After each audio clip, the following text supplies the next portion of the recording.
গ্রীষ্মের প্রচণ্ড দাবদাহ চলছে, তাপমাত্রার পারদ দিন দিন চড়া হচ্ছে।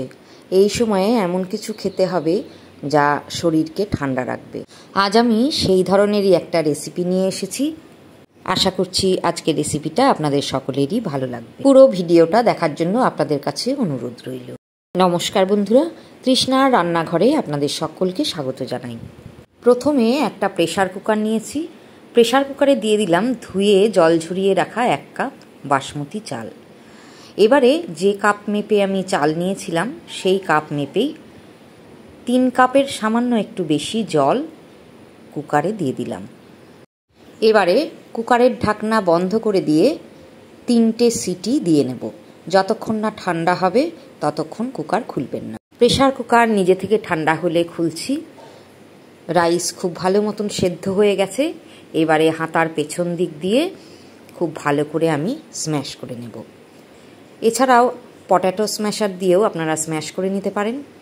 3টে সিটি না হলে, মোটা চাল হলে 4টে সিটিও দিয়ে নিতে পারেন, কেননা ভাতটা একটু গলা গলাই প্রয়োজন। আর জলটাও আমি সেই কারণে 3.5 কাপ মতন দিয়েছিলাম। এই মেজারমেন্টটাই প্রয়োজন এবং এই মেজারমেন্ট অনুযায়ী রাইসটা তৈরি করলে কার্ড রাইসের উপযুক্ত হবে। পুরো রাইসটা আমি একটা বড় কাঁচের বোলে নিয়ে নিয়েছি আর আরও একটু হাতার পেছন দিয়ে স্ম্যাশ করে নেব।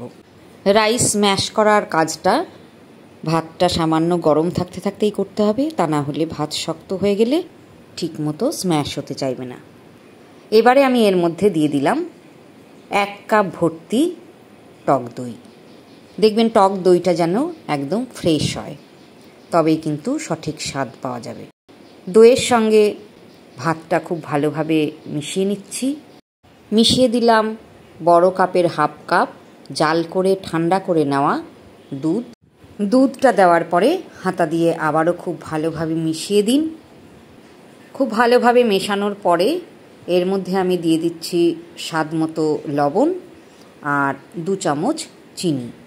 চিনি দেওয়ার পরে আরও একবার খুব ভালো করে মিশিয়ে নিয়ে ঢাকনা বন্ধ করে দিন আর ফ্রিজে 2 ঘন্টা ঠান্ডা হবার জন্য রেখে দিন। 2 ঘন্টা পর কার্ড রাইসে ফোড়ন দেওয়ার জন্য একটা চমৎকার ফোড়ন রেডি করছি। কড়াইয়ে ছোট একটা ফ্রাইং প্যানে আমি সাদা তেল দিয়েছি। এর মধ্যে দিয়ে দিলাম কলাই ডাল 1 চামচ, 1 চামচ ছোলার ডাল, 3টে শুকনো লঙ্কা দিয়ে দিয়েছি, 1/2 চামচ দিয়ে দিলাম কালো সর্ষে। এবার একটু ফ্রাই করে নেব। এরপর দিয়ে দিলাম আদা কুচি 1 চামচ, লঙ্কা কুচি 2 চামচ। এগুলো একটু ফ্রাই করে নিচ্ছি। 30 সেকেন্ড মতো ফ্রাই করে নেওয়ার পরে দিয়ে দিচ্ছি বেশ কিছু কারি পাতা। নাড়াচাড়া করে কারি পাতাগুলো একটু ফ্রাই করে নিন। এবারে দিয়ে দিলাম 1 চামচ হিং। এবারে ওভেন বন্ধ করে দিন আর খুব ভালো করে নাড়াচাড়া করে ফ্রাই করে নিন। এখন এই ফোড়নটা আমি দিয়ে দিলাম কার্ড রাইসে। খুব ভালোভাবে মিশিয়ে দিতে হবে পুরো রাইসের মধ্যে, যাতে ফ্লেভারটা বসে যেতে পারে। সেই জন্য খুন্তি দিয়ে খুব ভালো করে নাড়াচাড়া করে দিন বা হাতা দিয়েও নেড়ে নিতে পারেন। ওপরে বেশ কিছু তাজা ধনেপাতা ছড়িয়ে দিলাম। এবারে আমি খুব ভালো করে মিশিয়ে নিচ্ছি। এই সময়ে লবণ এবং মিষ্টিটা একটু চেক করে নিতে পারেন। আপনারা চাইলে এর মধ্যে 1 চামচ ভাজা জিরের গুঁড়োও দিতে পারেন।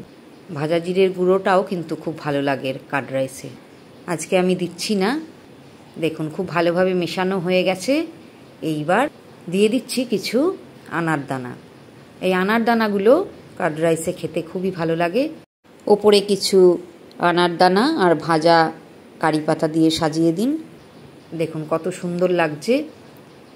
এই রকম ঠান্ডা ঠান্ডা কার্ড রাইস এবার পরিবেশন করুন।